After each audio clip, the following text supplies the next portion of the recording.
दर्शकवृन्द नमस्कार। कार्यक्रम सन्दर्भको आजको श्रृङ्खलामा यहाँहरूलाई हार्दिक स्वागत छ। सन्दर्भको आजको श्रृङ्खलामा हामी निजामती कर्मचारी सेवा ऐन अहिले संसदमा विचाराधीन छ। पछिल्लो समयमा मुलुक सङ्घीयतामा अभ्यस्त हुँदै गर्दा कर्मचारी समायोजनदेखि उनीहरूका अधिकारहरू प्रत्याभूत गराउने सवालमा विभिन्न कालखण्डमा सरकार र कर्मचारीहरू बीच मतभेद र बेमेलको स्थिति देखिन्छ।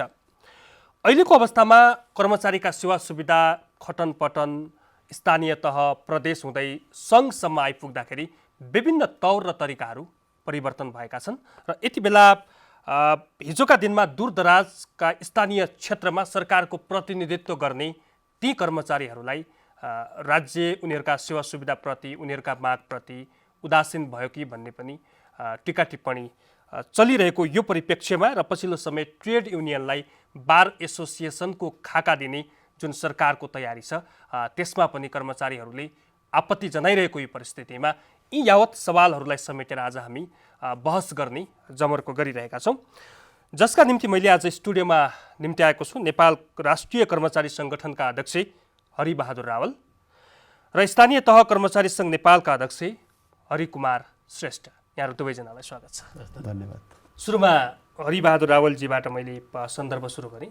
विशेष गरी सङ्घीय निजामती सेवा ऐन यति बेला संसदमा विचाराधीन छ। त्यसमा के प्रावधान समेटेर तत्कालै अब छिटै उक्त ऐन चाहिँ प्रस्तुत आउँछ। यसमा समेटिएका के कुराहरूमा चाहिँ यहाँहरूको आपत्ति हो? यसमा चाहिँ कुन कुन कुराहरू असान्दर्भिक भए भन्ने यहाँको टिप्पणी हो? सुरुमा धन्यवाद। सङ्घीय निजामती सेवा ऐन बन्दै गरेको सन्दर्भमा अहिले राज्य व्यवस्था तथा सुशासन समितिमा छलफलको बहसको विषय बन्दै गरेको छ। यसमा मुख्य रूपमा ट्रेड युनियनहरूले उठाएका कर्मचारीका हकित र अधिकारलाई समेटेर उठाइएका जुन विषयवस्तुहरू छन् ती विषयवस्तुहरूलाई राज्य व्यवस्था समितिले इन्कार गरेर अगाडि बढेको चाहिँ हामीले अनुभूति गरेका छौँ। अस्ति मात्रै राज्य व्यवस्था समितिले प्रस्तुत गरेको जुन प्रतिवेदन छ त्यो प्रतिवेदनमा मुख्य रूपमा हाम्रो माग त के छ भने कर्मचारी समायोजन भएर स्थानीय तह प्रदेशमा गइसकेपछि ती कर्मचारीहरूलाई राज्य व्यवस्था तथा सुशासन समितिले जुन प्रतिवेदन दिएको छ त्यो प्रतिवेदनमा परिभाषा खण्डमा नै हाम्रो आपत्ति छ। मुख्य रूपमा हिजो म जस्तै मसँगै प्रतिस्पर्धा गर्ने जुन कर्मचारी साथीहरू हुनुहुन्थ्यो उहाँहरू अहिले स्थानीय तहमा सङ्घीयताको मूल्य मान्यता र मर्मलाई कार्यान्वयन गर्नका लागि स्थानीय तहमा उहाँहरू जानुभएको छ। के आशामा जानुभएको छ भने भोलि हामी माथि पनि फर्कन पाउँछौँ भन्ने उहाँहरूको छ। उहाँहरूलाई स्थानीय तहमा गइसकेपछि स्थानीय सेवा ऐनको जस्तो चाहिँ तपाईँको व्यवहार गर्ने किसिमको चाहिँ त्यहाँ देखिएको छ। त्यसैले स्थानीय तहमा प्रदेशमा गएको जो कर्मचारी छ ती कर्मचारीहरूलाई पनि निजामती भनेर त्यो परिभाषामा उल्लेख गरिनुपर्छ भन्ने हाम्रो मुख्य मागको रूपमा चाहिँ लिएका छौँ। त्यसै गरी कर्मचारी भर्नाको विषय छ। त्यो भर्नाको विषयमा हिजो हामीले खाइपाइ आएको जुन सुविधा छ त्यो सुविधालाई कटौती गरेर सरकार अगाडि बढेको छ, राज्य व्यवस्था समिति अगाडि बढेको हामीले अनुभूति गरेका छौँ। किनभने उहाँहरूले लेखेको जुन ड्राफ्ट छ उहाँहरूले तयार गरेको जुन ड्राफ्ट छ त्यो ड्राफ्टमा हिजो श्रेणीविहीन कर्मचारीहरू जो कार्यालय सहयोगी गेम स्काउट वनतिरको वनरक्षकहरू जो हुनुहुन्छ अनि सवारी चालक हुनुहुन्छ उहाँहरूले 20% आन्तरिक प्रतिस्पर्धा गरेर राजपत्र अनङ्कित प्रथम श्रेणीमा पुग्ने चाहिँ उहाँहरूलाई त्यो सुविधा थियो। 10% बढुवा मार्फत पुग्ने सुविधा थियो र 70% खुल्ला प्रतिस्पर्धाबाट उहाँहरू जानुहुन्थ्यो। अहिले त्यसलाई घटाएर 10% बढुवामा मात्र र अरू सबै चाहिँ घटाइएको छ। त्यसै गरेर अफिसरमा नायब सुब्बाबाट अफिसरमा जानका निमित्त हिजो 68 सालभन्दा पहिला 20% आन्तरिक प्रतिस्पर्धामा थियो, 20% कार्यक्षमता मूल्याङ्कनमा चाहिँ थियो, बढुवा चाहिँ फाइल बढुवामा थियो र 60% खुल्ला प्रतिस्पर्धामा थियो। तर त्यसलाई पनि घटाएर मैले तपाईँले जोड्न खोजेको कहाँ हो भने यानि कि सबै पदहरूमा कर्मचारीहरूको हिजो खाइपाइ आएको जे सुविधा छ त्यो सुविधाभन्दा भिन्न ढङ्गले ल्याइएको छ। यसमा अझ विशेष गरेर सबैभन्दा धेरै सङ्ख्यामा रहेको नायब सुब्बा लेभलको जो कर्मचारी साथीहरू हुनुहुन्छ, उहाँहरू हिजो युद्धको बेला होस्, शान्ति प्रक्रियाको बेला होस्, हिजो इलामका चाहिँ तपाईँको ती गाउँ विकास समितिमा, हिजोका चाहिँ हुम्लाका गाउँ विकास समितिमा ती दूर दराजमा बसेर चाहिँ राज्यको उपस्थिति उहाँहरूले जनाइराख्नु भएको थियो। त्यसैले गर्दाखेरि सबैभन्दा प्रताडित, सबैभन्दा चाहिँ अन्याय चाहिँ यो तल्लो वर्गको जो कर्मचारीहरू हुनुहुन्छ उहाँहरूलाई भएको छ। त्यसै गरेर माथिल्लो तहमा पनि जस्तै सेक्सन अफिसरबाट माथि हामीले त के भनेका छौँ भने 2टा वा 3टा तहमा मात्रै भर्ना प्रक्रिया राखौँ, एउटा श्रेणीविहीनमा, अर्को खडदारमा र अर्को सेक्सन अफिसरमा राखौँ। त्यहाँ राखिसकेपछि के हुन्छ भने जसरी अहिले कर्मचारीहरूलाई लाग्दै आएको जुन आरोप छ पढ्छन्, यिनीहरूले चाहिँ त्यहाँ काम गर्दैनन्, यिनीहरूले चाहिँ अफिसको डट पेन कागजहरू सबै चाहिँ सक्छन् भन्ने जुन आरोप छ त्यो आरोपबाट पनि मुक्त हुने र अर्कोतिर चाहिँ तपाईँको जनतालाई सेवा प्रवाह गरिने जुन विषय छ त्यो विषयमा पनि कर्मचारीहरू चाहिँ एउटै उसमा मात्रै दत्तचित्त भएर चाहिँ अगाडि बढ्ने, किनभने त्यहाँ केवल चाहिँ आन्तरिक प्रतिस्पर्धा र फाइल बढुवा मार्फत मात्रै उहाँहरू अगाडि बढ्ने किसिमको वातावरण हुन्थ्यो। त्यसैले तेस्रो विषय के हो भने पहिलो परिभाषा खण्ड, दोस्रो भर्नाको विषय, पदपूर्ति र भर्नाको विषय, तेस्रो सरुवाको विषय। सरुवामा हामीलाई ट्रेड युनियनलाई लाग्दै आएको जुन आरोप छ त्यो आरोप हामीले गलत साबित चाहिँ गर्नका निमित्त हिजो केही कमी कमजोरीहरू भयो होलान्, तर ती कमी कमजोरीहरूलाई सच्याउँदै त्यसलाई अगाडि बढ्ने क्रममा हामीले चक्रिय, पूर्वानुमान योग्य र वैज्ञानिक किसिमको के अरे यो सरुवा प्रक्रियालाई अगाडि बढाउँ भनेर हामीले चाहिँ भनेका छौँ। ठिक छ, म तपाईँका थुप्रै विषयवस्तुहरू चाहिँ निजामती कर्मचारीहरू जो कर्मचारीहरू हुनुहुन्छ त्यो बन्दै गरेको सङ्घीय निजामती सेवा ऐन छ त्यो हाम्रा निमित्त बन्ने हो। त्यसको प्रमुख स्टेक होल्डर ट्रेड युनियन हो। ट्रेड युनियनसँग अर्थात् चाहिँ सरकारवालाहरूसँग सल्लाह नगरिकन ल्याइएको जुन खाले ऐन छ त्यो ऐनको विषयमा हामी राष्ट्रिय स्तरका ट्रेड युनियन र आधिकारिक ट्रेड युनियनको गम्भीर ध्यानाकर्षण भएको छ र हामी राष्ट्रिय स्तरका ट्रेड युनियनहरूले अस्ति केही माग चाहिँ प्रस्तुत गरेका छौँ। 77 साल 3/10 गते हामीले क्रमशः होला। म यहाँलाई यहाँनिर रोकेँ। हजुर, जस्तो तपाईँ चाहिँ स्थानीय तहको प्रतिनिधित्व गर्नुहुन्छ, उहाँले भने जस्तै तपाईँहरूको आपत्ति चाहिँ कहाँनिर हो? तपाईँ त अब ट्रेड युनियनमै समेत छोड्दै जानु भएको छ, स्थानीय तहमा गइसकेपछि यहाँको आपत्ति कहाँनिर हो? यो जब मुलुकमा लोकतन्त्र पछि गणतन्त्र आयो नि र त्यसको बावजुद नेपाली जनताले के ल्यायो भने सङ्घीयता ल्याए। सङ्घीयता के भने नेपाली जनताको भावनात्मक सम्बन्ध गाँसिएर आएको सङ्घीयतालाई आत्मसात गर्ने निकाय भनेको पेसाकर्मी हेर्नुहोस्, राष्ट्रसेवक कर्मचारी हो।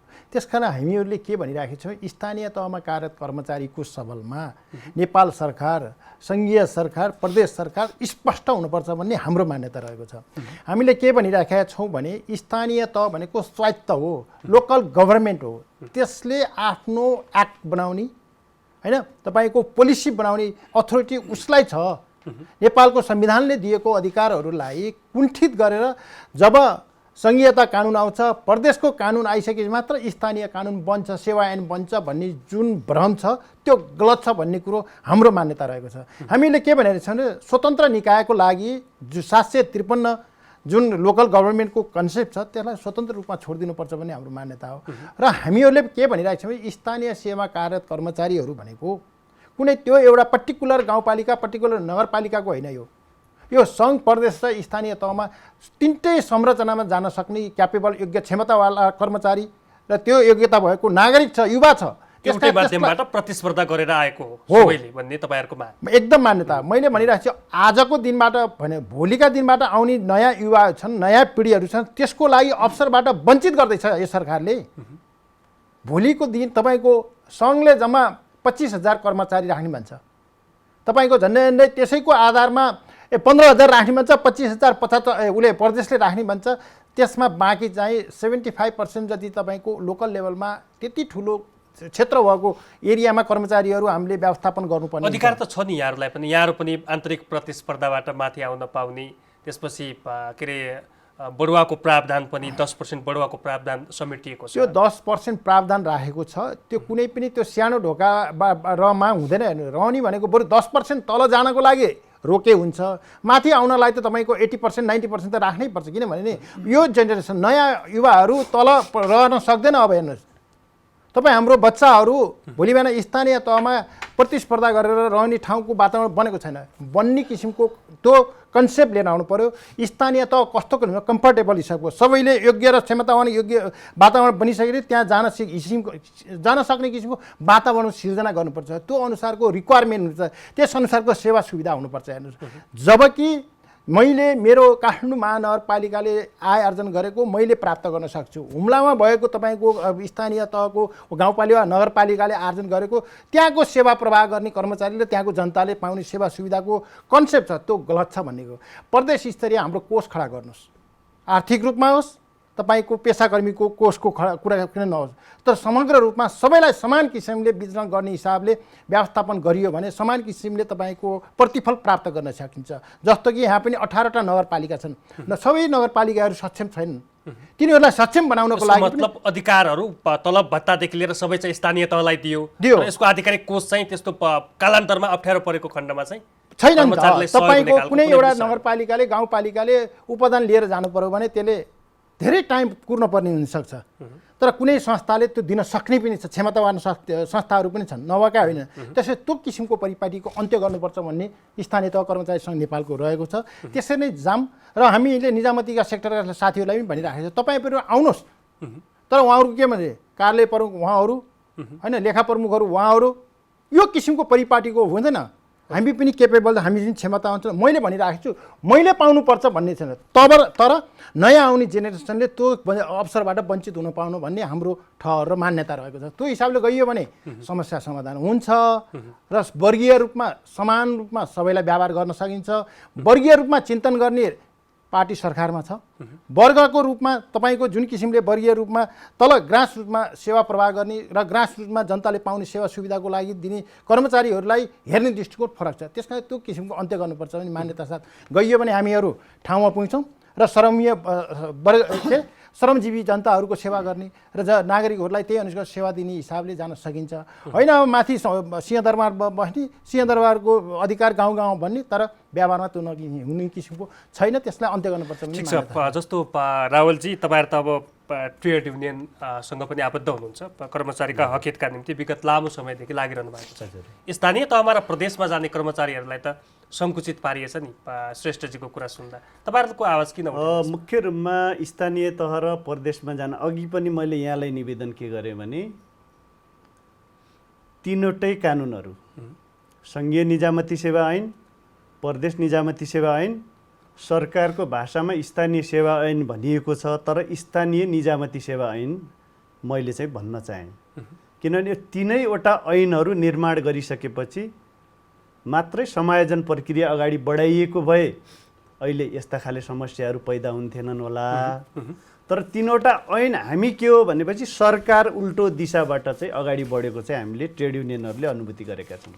किनभने तीनवटा कानुन चाहिँ बनाउनु पर्थ्यो अनि सरकार नै प्रमुख दोषी छ नि यसको विषयमा। किनभने हामीले त बारम्बार उहाँले भने जस्तो स्थानीयलाई अलगै अधिकार, प्रदेशलाई अलगै अधिकार र सङ्घलाई अलगै अधिकार दिनुपर्छ भन्नेमा चाहिँ तपाईँहरूको के हो? स्वाभाविक कुरो, सरकार तिनै तहका सरकार आफ्नो किसिमबाट चाहिँ तपाईँको 761वटा सरकार हो यो हो, तर अहिले कहीँ न कहीँ लिङ्केज चाहिँ हुनपर्छ। किनभने संविधानमा पनि के व्यवस्था छ भने सङ्घका अधिकार क्षेत्रहरू, प्रदेशका अधिकार क्षेत्रहरू, स्थानीय तहका अधिकार क्षेत्रहरू, सङ्घ र प्रदेशका अधिकारका क्षेत्रहरू, सङ्घ र स्थानीय तहका अधिकारका क्षेत्रहरू र तिनै उसका चाहिँ तपाईँको तहका अधिकारका क्षेत्रहरू भनेर उल्लेख गरिएको छ। कहीँ न कहीँ त्यो लिङ्केज चाहिँ स्थानीय तह, प्रदेश र सङ्घको कहीँ न कहीँ लिङ्केज हुनपर्छ। तर सङ्घीयताको मूल मर्म र भावना अनुसार अधिकारहरू चाहिँ तल नै चाहिँ तपाईँको बढीभन्दा बढी दिनुपर्छ। किनभने अघि उहाँले उठाए जस्तै कर्मचारीहरू यहाँ 21,000 सुरुमा प्रस्ताव गरिएको थियो सङ्घमा। त्यसपछि एकाएक कसको चाहिँ तपाईँको इच्छा आकाङ्क्षाले बढाइयो थाहा भएन। हामी ट्रेड युनियनहरूले पनि के भनेका थियौँ भने सङ्घमा 15,000 देखि 20,000 को सङ्ख्यामा मात्रै आवश्यक छ। त्यसपछि प्रदेशमा 15,000 देखि 20,000 भन्दा बढी चाहिँ आवश्यक छैन र सबै कर्मचारीको चाहिँ केन्द्रित कहाँ गर्नुपर्छ भने स्थानीय तहमा। कर्मचारी भनेको जनतालाई सेवा प्रवाह, सङ्घीयताको मूल मर्म र भावना भनेको के हो भने एउटै छानो मार्फत सबै सेवाहरू आम जनतालाई घर दैलोमा पुर्याउने भन्ने हो नि त।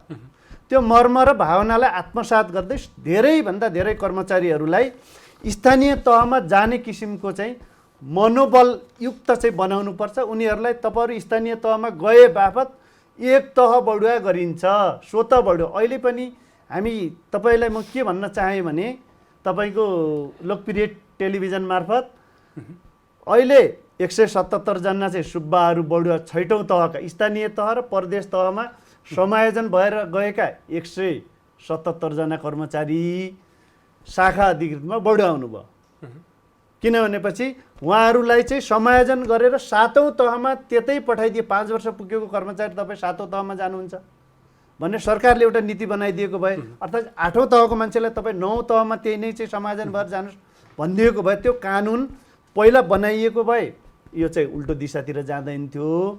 यहाँ उल्टो दिशातिर गएको हुँदाखेरि यहाँ अलिकति समस्याहरू चाहिँ पैदा भएका छन्। अर्को प्रसङ्ग हामी निश्चित समयमा धेरै कुरालाई उठाउने प्रयास गरिरहेका छौँ। आधिकारिक ट्रेड युनियन नै बार एसोसिएसनको ढाँचामा लैजाने गरी चाहिँ यहाँले अलि अगाडि पनि भन्नुभएको थियो इन्फर्मल रूपमा, जुन चाहिँ राज्य व्यवस्था तथा सुशासन समितिमा यसको छलफल भइरहेको छ। यो अवस्था किन सिर्जना गर्यो? तपाईँहरू बढी नेता भएर हो कि कर्मचारीहरू चाहिँ बढी चाहिँ राजनीतिमा सक्रिय भएर हो कि यो अवस्था किन सरकारले चाहिँ सिर्जना गरिरहेको छ, किन महसुस गरिरहेको छ? यो मुख्य विषय त के हो भने हामी कुन शासन व्यवस्था अनुसार चाहिँ चलिराखेका छौँ। शासन व्यवस्थाको चरित्र के हो? यो पञ्चायती व्यवस्था होइन, यो लोकतान्त्रिक व्यवस्था होइन, यो गणतान्त्रिक व्यवस्था हो। गणतान्त्रिक व्यवस्थाको चरित्र अनुसार सबैले आफ्ना अधिकारहरूलाई चाहिँ भनिन्छ नि 100 किसिमकाहरू फुलहरू फुल्न देऊ, त्यो फुलले चाहिँ तपाईँको 100 किसिमका चाहिँ तपाईँको सुगन्धहरू चाहिँ त्यहाँ दिन सक्छ नि। त्यो आफैमा सुन्दर हुन्छ नि। त्यसले गर्दाखेरि धेरैभन्दा धेरै चाहिँ तपाईँको सङ्गठनहरू बनाएर चाहिँ सबै अस्थिरता पैदा गर्नुपर्छ भन्ने मूल्य मान्यता चाहिँ बाट हामी ट्रेड युनियनहरू पनि आधिकारिक ट्रेड युनियनको निर्वाचन मार्फत सरकारसँग अहिले राष्ट्रिय स्तरका ट्रेड युनियनहरू जो हुनुहुन्छ नि, हामी 4वटा राष्ट्रिय स्तरका ट्रेड युनियन छौँ। हामी सरकारसँग वार्ता, संवाद, छलफल, बहस कुनैमा पनि जाँदैनौँ। सरकारले नै निर्वाचन गराएर चाहिँ राखेको जुन आधिकारिक ट्रेड युनियन छ, त्यो आधिकारिक ट्रेड युनियन मार्फत मात्रै सरकारसँग वार्ता चाहिँ संवाद र छलफल हुने गरेको छ। तर सरकारले आफैले निर्वाचन गराएको र चाहिँ बनाएको जुन आधिकारिक ट्रेड युनियन छ, त्यो ट्रेड युनियन समेतलाई सरकारले इग्नोर गरेको स्थिति छ। त्यसैले कानुनमा भएको जे व्यवस्था छ, त्यो कानुनमा भएको व्यवस्थालाई चाहिँ लागू गर्नका निमित्त हामीले चाहिँ सरकारलाई बारम्बार अनुरोध गरेका छौँ, मागपत्र पेश गरेका छौँ। अहिले आधिकारिक ट्रेड युनियनको पनि सरकारले निर्वाचन गराइसकेपछि यो संस्थाहरू निर्वाचनमा चाहिँ भाग लिने हुन्छ, किनभने कुनै व्यक्ति चाहिँ निर्वाचनमा भाग लिँदैन। यसैले गर्दाखेरि सबै किसिमका चाहिँ कर्मचारीहरूको भावना त्यहाँ समेटिन्छ र समावेशी समानुपातिक चरित्रको चाहिँ आधिकारिक ट्रेड युनियन भएको हुँदाखेरि यो ट्रेड युनियनहरूलाई राख्नुपर्छ र बार एसोसिएसन जस्तो चाहिँ एकल ट्रेड युनियन जुन बनाउन खोजेको छ त्यो प्रति हामी सबै ट्रेड युनियनको आपत्ति छ। सरकारले निजामती सेवा ऐन 2049 को दफा 53 र नियमावलीको 117 बमोजिमको ट्रेड युनियनलाई स्थापित गराएर अगाडि बढोस् र हाम्रा केही कमी कमजोरीहरू छन् भने हामी सच्याएर अगाडि बढ्न तयार छौँ। तर सरकारले यो जुन वर्गका निमित्त चाहिँ बनेको सरकार मजदुरको सरकार हो, यो 2/3 सरकार हो। हामी के आशावादी छौँ भने यो सरकारले पक्कै पनि मजदुरका हक हित र अधिकारहरूलाई कटौती गर्ने छैन। यो सरकारले अझै सेवा सुविधाहरूलाई चाहिँ बढोत्तरी गरेर अगाडि बढाउनेछ भन्ने हामीले अपेक्षा गरेका छौँ। यदि चाहिँ त्यसो गरिएन भने मजदुरहरू आफ्नो हक र अधिकारका निमित्त अगाडि बढ्नका निमित्त जस्तो सुकै कुर्बानी गर्नका निमित्त पनि 4वटा राष्ट्रिय स्तरका ट्रेड युनियन र आधिकारिक ट्रेड युनियन चाहिँ तयार छ भन्ने विषयवस्तु पनि म तपाईँको टेलिभिजन मार्फत आम चाहिँ तपाईँ कर्मचारी मित्रहरू एकछिनमा फर्किन्छौँ। यता श्रेष्ठजी, तपाईँहरू पनि ट्रेड युनियनबाट त अब छुट्टिने हुनु नै भयो होइन? स्थानीय तहमा गइसकेपछि तपाईँहरूको पनि एउटा आधिकारिक अर्को कुनै एउटा सङ्गठन सङ्घहरू बन्छ, त्यसमा तपाईँहरूले चाहिँ कर्मचारीका हक अधिकारका निम्ति चाहिँ भोलिका दिनमा लड्नु होला। तर यो सरकारले जसरी ट्रेड युनियनको अवधारणालाई हटाउन खोजिरहेको छ, यसमा के छ यहाँको सहमति असहमति? वास्तवमा कम्युनिस्ट पार्टीको जुन आधार हुन्छ नि, यो ट्रेड युनियनहरूको बेस हो क्या, यो मजदुरहरूको यो पार्टी यो सङ्गठन हो क्या।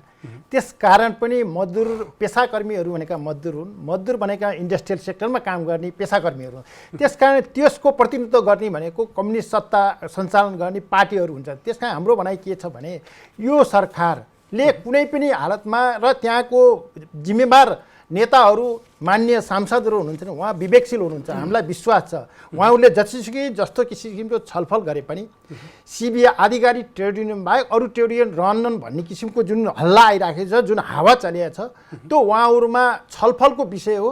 तर नीतिगत रूपमा निर्णय गर्ने सवालमा उहाँहरूले ठोस निर्णय गर्नुहुन्छ र आधिकारिक ट्रेड युनियन प्लस अन्य ट्रेड युनियनमा रहने किसिमको वातावरणमा उहाँहरूले निर्णय गर्नुपर्छ हुन्छ भन्ने हाम्रो सोच छ, मान्यता रहेको छ।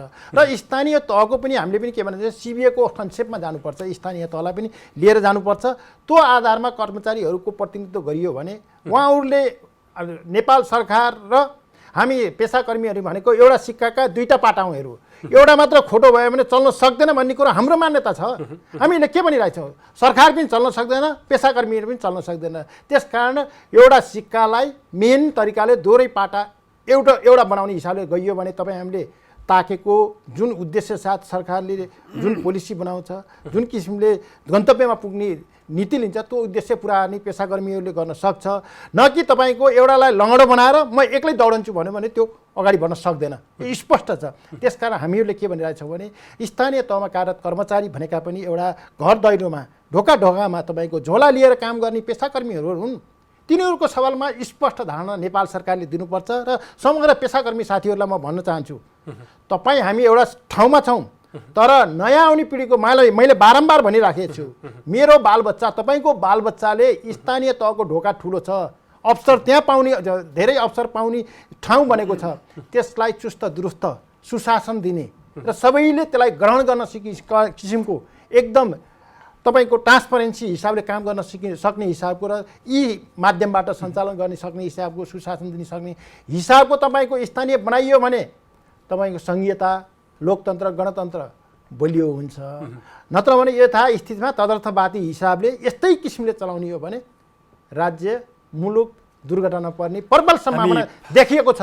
त्यसबाट रोक्नको लागि पनि तपाईँ हामीले आफ्नो ठाउँबाट घचघचाउनुपर्छ भन्ने हाम्रो मान्यता। हामी अन्तिमतिर छौँ। अब मैले तपाईँबाटै अन्तिम गर्न खोजेँ, सरकारले यहाँहरूसँग सल्लाह गर्ला नगर्ला त्यो आफ्नो ठाउँमा छ। राज्य व्यवस्था तथा सुशासन समितिमा चाहिँ यी विषयहरू हामीले जति पनि बहस गरेका विषयहरू त्यहाँ चाहिँ समेटिएका छन्, त्यहाँ वृहत रूपमा छलफल भइरहेको होला।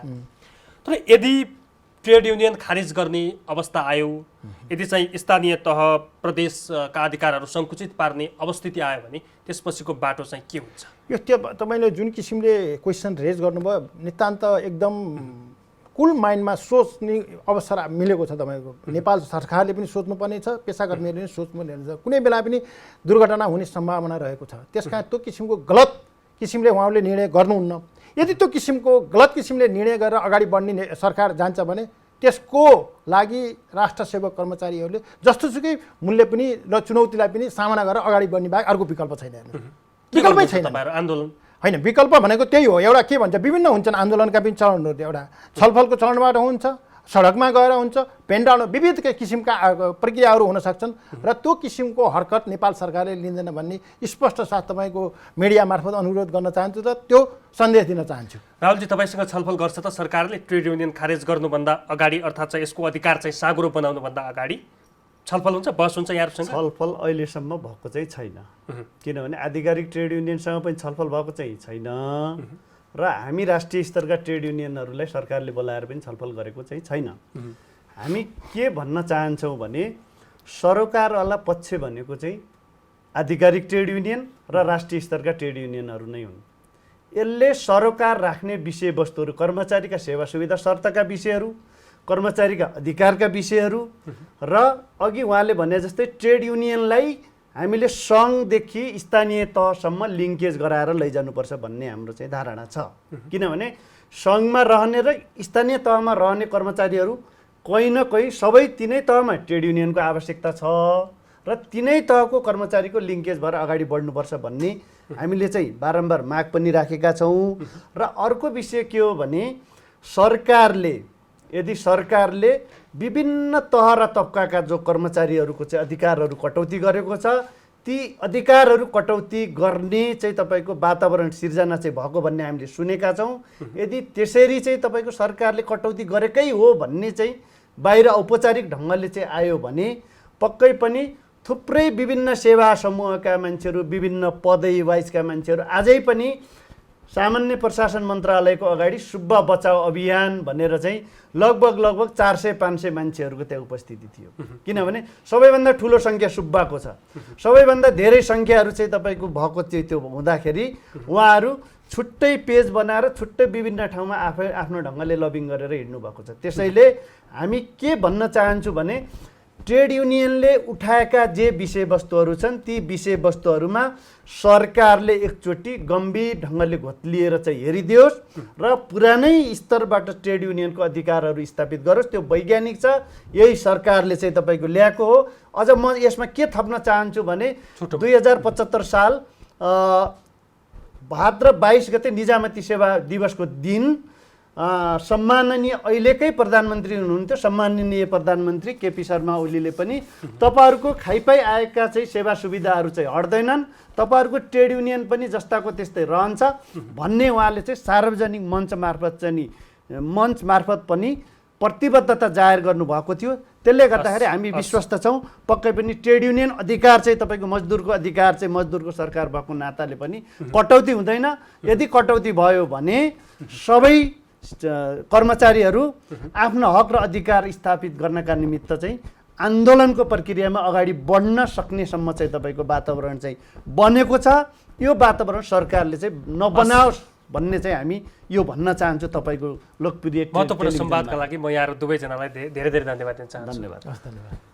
दर्शकवृन्द, कार्यक्रम सन्दर्भको आजको श्रृङ्खलामा निजामती कर्मचारी सेवा ऐन यति बेला संसदमा विचाराधीन छ र त्यहाँभित्र के परिमार्जित गरेर उक्त ऐन प्रस्तुत हुने यो अवस्थामा यो सङ्घारमा निजामती कर्मचारीहरूको भनाइ के छ, ट्रेड युनियनको आधिकारिक भनाइ के छ, यी यावत विषयमा आज हामी छलफल गर्ने प्रयास गऱ्यौँ। आजका लागि सन्दर्भको समय सकिएको छ। खेम्बम बिदा हुन्छु। नमस्कार।